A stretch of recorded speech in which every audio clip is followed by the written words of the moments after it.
नमस्कार प्रेक्षको, C news Pune वृत्तदर्शन मध्ये आपलं स्वागत। प्लास्टिक हा आपल्या जीवनाचा एक अविभाज्य भाग बनत चालला आहे आणि प्लास्टिक ही गोष्ट वाईट नाही, तथापि तिच्या वापरानंतर तिच्यावरती प्रक्रिया होणं आवश्यक आहे आणि त्याचा पुनर्वापरही झाला पाहिजे, म्हणजे प्लास्टिक आपल्याला आपल्या मित्राप्रमाणे वाटू शकतं, असं प्रतिपादन आज पुणे शहरामध्ये प्रदूषण महामंडळाचे सिद्धेश कदम यांनी त्यांचं मत व्यक्त केलं।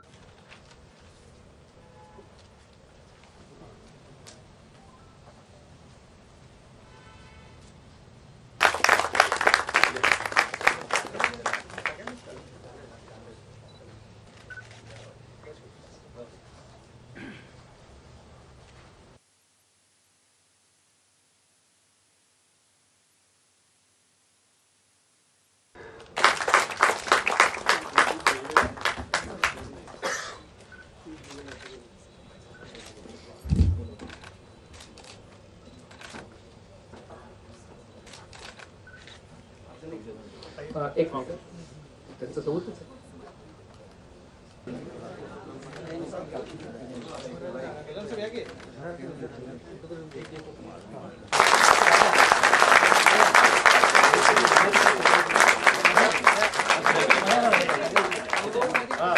सर या तुम्ही मध्ये ठेवा। परंतु का प्लास्टिक वाईट म्हणतात? कारण त्याचा कचरा सगळीकडे दिसतो, गटारं तुंबतात, घाण दिसते।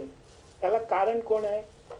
प्लास्टिक वाईट नाही, आपण वाईट आहोत। प्लास्टिक कशासाठी आलं की कागद जो आहे, कागद हा पल्प आणि पेपर पासून बनवतात, त्याला झाडं तोडावी लागतात आणि झाडांची संख्या कमी होऊन तापमान वाढेल म्हणून प्लास्टिक आलं। परंतु टेक्नॉलॉजी अशी आहे की प्लास्टिक जसं पूर्वी व्हायचं त्याच्यापेक्षा पातळ पातळ होत गेले, त्याची ताकद वाढत गेली। त्यामुळे कुठेही भैयाकडे गेलं तर एक बाईकचं नव्हतं 5 बॅग देतो, तुमचं घ्या, कारण फुकट आहे। जी गोष्ट आपल्याला फुकट मिळते त्याची कुठलीही। व्यासपीठावरील आदरणीय राजेंद्रजी मिर्जे उडे ठेवून कधी झोपत नाही, गॅसवरील भांडे उतरल्यावर गॅस चालू ठेवत नाही, फ्रीजचे दार लगेचच बंद करतो तत्परतेने। याचा अर्थ आपण आपल्या मालमत्तेची सुरक्षा, संसाधनांचा योग्य वापर आणि जतन यासाठी खूप जागरूक आणि संवेदनशील असतो ना। पण आपल्या उंबऱ्याच्या बाहेर जेव्हा आपण जातो तेव्हा हीच संवेदना आपण पूर्णपणे हरवून बसतो। उघड्यावर कचरा टाकणे, वर्गीकरण न करणे, त्यामुळे आपण यंत्रणेवर किती ताण आणतो आहे हे आपल्याला नक्की समजतं, पण कळत नाही, उमजत नाही, त्याच्याबद्दल आपण काहीही करत नाही। आज इंदोर हे शहर सलग 8व्या वर्षी स्वच्छ सर्वेक्षणामध्ये पहिले येते, त्याला कोणी प्रतिस्पर्धी का असू शकत नाहीये, त्याचा नंबर मागे का जात नाहीये।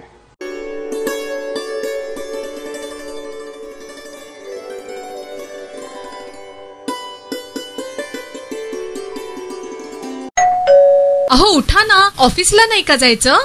अगं मला आज फ्रेशच वाटत नाही, काही करायची इच्छाच नाही। अहो मग तुम्ही आजपासूनच न्यू युनायटेड फार्मसीचे गुड मॉर्निंग चूर्ण घेणं सुरू करा। अपचन, मलावरोध, बद्धकोष्ठ, आम्लपित्त आणि पोटाच्या तक्रारींवर खात्रीशीर आयुर्वेदिक उपाय गुड मॉर्निंग चूर्ण। 35 वर्षांपासून सगळ्यांच्या पसंतीचे गुड मॉर्निंग चूर्ण औषधांच्या प्रत्येक दुकानात मिळते।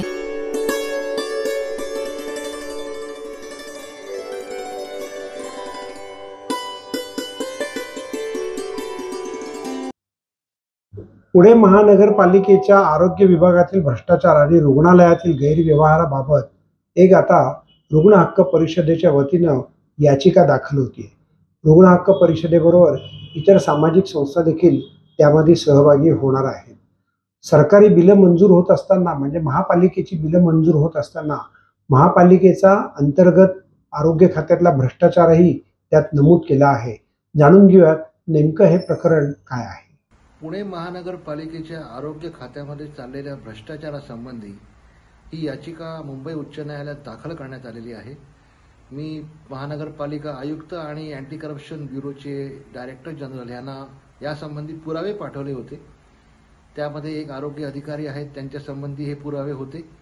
त्यांनी जी बिलं थांबवली आहेत आणि ज्या प्रकारे प्रायव्हेट हॉस्पिटल्सना परमिशन दिलेले आहेत, कोणत्याही प्रकारचं व्हेरिफिकेशन न करता 2021चा गव्हर्नमेंटचा GR फॉलो न करता बऱ्याचशा हॉस्पिटल्सना परवानगी दिलेल्या आहेत. याबद्दल रुग्ण हक्क परिषदेचे उमेश चव्हाण यांनी मला काही माहिती दिली होती. एक फाईल पाठवली होती. त्या फाईलवर मी काही माहिती अधिकार केले, पण PMCने त्या माहिती अधिकारांचं उत्तर अजूनपर्यंत दिलेलं नाही आहे. ॲक्शन का घेतली नाही यासंबंधी उत्तर नाही. प्रायव्हेट हॉस्पिटल्समध्ये 2 पेशंट्सचं मयत झालं होतं. बिलं थांबवल्यामुळे त्यांना डांबून ठेवलं होतं. त्यासंबंधी काही ॲक्शन महानगरपालिकेने घेतलेली नाही. तर अँटी करप्शन ब्युरो मुंबईने हा RTI आपला ही माझी तक्रार पुणे अँटी करप्शन ब्युरोला ट्रान्सफर केली. त्याला सुद्धा 1 महिना झाला. तथापि पुणे लाचलुचपत प्रतिबंधक विभागाने अद्याप काही कार्यवाही केलेली नाही. डॉक्टर नाईक मॅडम यांनी आपल्या एका मित्राला बिलांमध्ये किती कमिशन पाहिजे आणि ती बिलं क्लिअर कर असे काही व्हॉट्सअप मेसेजेस पाठवल्याचे पुरावे सुद्धा याचिकेबरोबर जोडण्यात आलेले आहेत. तथापि हे सगळं चालू असताना एक गोष्ट मी अशी म्हटली आहे याचिकेमध्ये की म्युन्सिपल हॉस्पिटल आणि राज्य सरकारची इस्पितळं जसं ससून हॉस्पिटल आहे, कमला नेहरू पार्क आहे, इथे लोकांना जाण्याला भीती वाटते. जेवढे महाराष्ट्राचे कॅबिनेट मंत्री यांनी ट्रीटमेंट घेतली गेले 5 वर्षात ती सगळी प्रायव्हेट हॉस्पिटल्समध्ये पॉश रूम्समध्ये घेतली, लाखो रुपयांची बिलं केली जी राज्य सरकारने भरली. तर ह्या लोकांनी कधी सरकारी इस्पितळांमध्ये जायचं डेअरिंग दाखवलं नाही.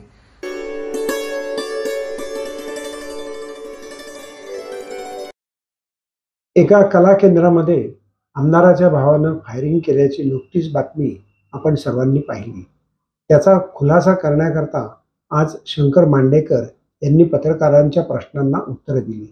जाणून घेऊयात नेमकी त्यांनी काय उत्तर दिली. खरं तर या प्रकरणाची मला काही कल्पना नव्हती. काल दुपारी मला ज्यावेळेस फोन आला पोलीस अधिकाऱ्यांचा की असं असं झालेलं आहे, त्यावेळेस मी त्यांना स्पष्ट भाषेत सांगितलं, मला आता तुमच्याकडनं कळालंय, काय असेल ती रीतसर कारवाई करा, ज्यांनी चूक केली असेल त्याची सजा होऊ द्या, जे काय कायदा असेल तर कायद्याप्रमाणे होईल. काय पोलीस काय म्हणतात? आरोप केला जातो की तुम्ही प्रेशर टाकत होता म्हणून गुन्हा दाखल झाला होता, कारण गुन्हा दाखल व्हायला वेळ लागला. मला माहीतच नव्हतं. मला काल दुपारी माहीत झालं. आणि जो गुन्हा फिर्यादी आहेत ते जर चौकीत गेलं गुन्हा दाखल करायचं म्हणलं तर कोण नाही म्हणू शकत नाही, किंवा कोणी सांगा बाबा आम्ही म्हणलो फोन करून आपण गुन्हा दाखल करू नका असं नाही. 21 तारखेला हा गुन्हा घडलाय. 21 तारखेला गुन्हा घडल्यानंतर बातमी कुठंच बाहेर येऊ दिली नाही. 24 म्हणजे काल तो गुन्हा दाखल झालाय. बोललं जाते विरोधी पक्षांकडून की आमदारांचा भाऊ होता म्हणून हे सगळं प्रेशर क्रिएट केलं गेलं. अजिबात नाही. आम्हालाच माहित नाही, कुणालाच माहित नाही. त्यांनाच माहित काय घडलं ते. ज्यावेळेस काल फोन आले त्यावेळेस माहित झाला विषय घडलेला. पोलिसांनी काल फोन केला तेव्हा पोलीस नेमकं तुम्हाला काय म्हणाले? मला निरोप असा आला, तुमच्या बंधूंच्या विरोधात आणि त्यांच्या मित्रांच्या विरोधात गुन्हा दाखल झालेला आहे, एवढंच मला सांगितलं. त्यांच्याकडे गन कसं काय आली? नाही ह्या विषयावर बंदूक कसं काय आली सर त्यांच्याकडे? नाही सांग. बंदूक कसं काय आली त्यांच्याकडे? काय हजर झाले की अटक झाली?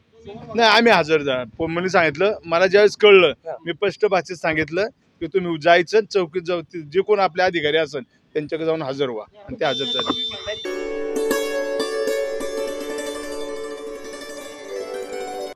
त्याकरता आज काँग्रेसचे माजी मुख्यमंत्री पृथ्वीराज चव्हाण यांनी त्यांची भेट घेतली. त्यावेळेला पत्रकारांच्या प्रश्नांना त्यांनी दिलेली ही उत्तरं. हे पहा, उपराष्ट्रपती जगदीश धनकर यांच्याबद्दल जे प्रकरण झालं त्याला राजीनामा मी म्हणणार नाही. राजीनामा ही एक औपचारिकता होती, पण त्याला काढून टाकलं गेलं. आणि हे ते स्पष्ट आहे की काहीतरी कुठेतरी बिनसलं, काहीतरी अंतर्गत वाद निर्माण झाला आणि त्यांना अत्यंत दुर्दैवी पद्धतीनं काढलं गेलं.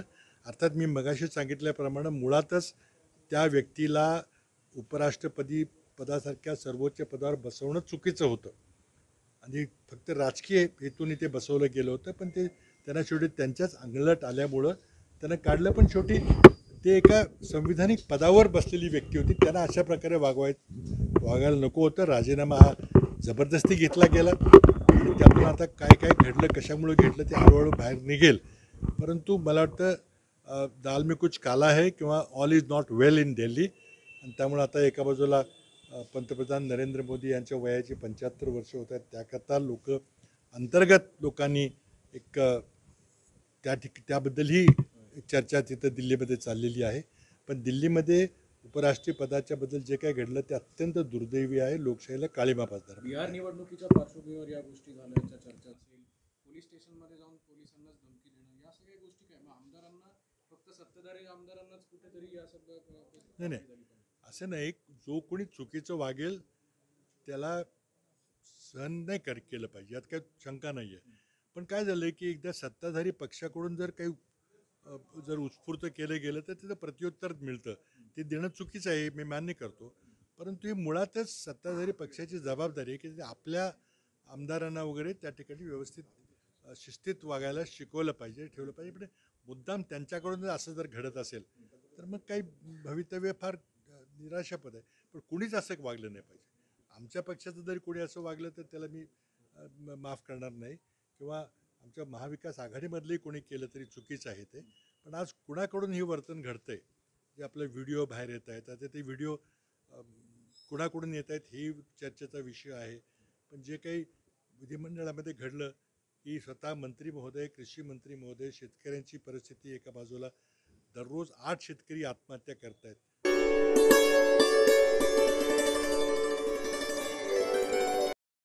छगन भुजबळ यांनी राज्यातल्या गेल्या काही दिवसातल्या परिस्थितीवरती त्यांचं स्वतःचं मत आणि भाष्य केलं. जाणून घेऊयात प्रवीण गायकवाड यांच्या संदर्भामध्ये, त्याचप्रमाणे धनंजय मुंडे यांच्या बाबतीत काय म्हणाले. सगळं वैध पद्धतीने झालेलं आहे असं न्यायालयाने म्हटलेलं आहे. तर एक दिलासा मिळालेला आहे तुमच्या पक्षाला सुद्धा. आणि असं आहे ना की हे असे आरोप होत असतात. कित्येक वेळा ते आरोप बरोबर असतात, कित्येक वेळा ते आरोप चुकीचे असतात.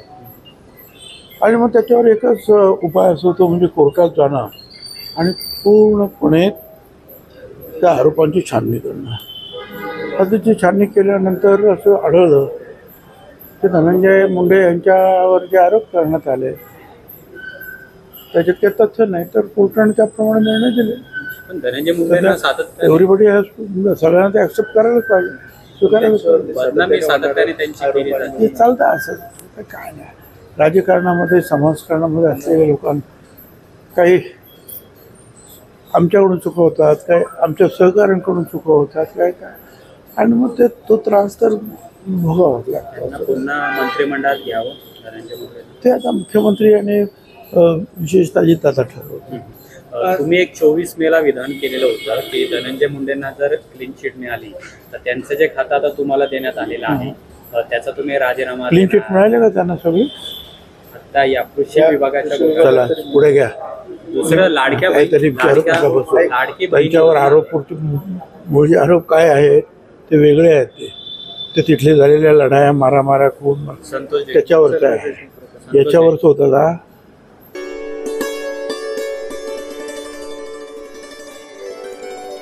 नमस्कार प्रेक्षको, सी न्यूज पुणे वृत्तदर्शनमध्ये आपले स्वागत. आपला महाराष्ट्र ज्याचा आपल्याला अभिमान आहे, आपल्या महाराष्ट्रामध्ये छत्रपती शिवरायांचं कर्तृत्व गाजलं, त्याच महाराष्ट्रामध्ये गेल्या 3 वर्षामध्ये आपण काय काय दृश्य पाहिली याची पुनरावृत्ती मला करायची गरज नाही. पण एकूणातच राजकारण, समाजकारण, सेवा, यशवंतराव चव्हाण यांनी जो महाराष्ट्र घडवला त्यापेक्षा आजचा महाराष्ट्र किती भिन्न आहे. या महाराष्ट्रामध्ये मुंबई आहे, पुणे आहे, कोल्हापूर, सांगली, सातारा, सोलापूर, औरंगाबाद म्हणजे संभाजीनगर, धाराशिव, विदर्भ, मराठवाडा, अनेक प्रांतागणिक भाषा बदलणारे आहेत. मोठमोठे साहित्यिक, लेखक, कवी, कलाकार, समृद्ध असं आपलं जीवन आपण महाराष्ट्रात जगत आहे.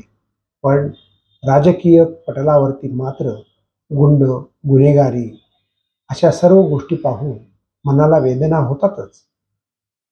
कुठे नेऊन ठेवलाय माझा महाराष्ट्र या वाक्याचं पुन्हा आपल्याला आठवण होते. पाहत रहा सी न्यूज पुणे वृत्तदर्शन.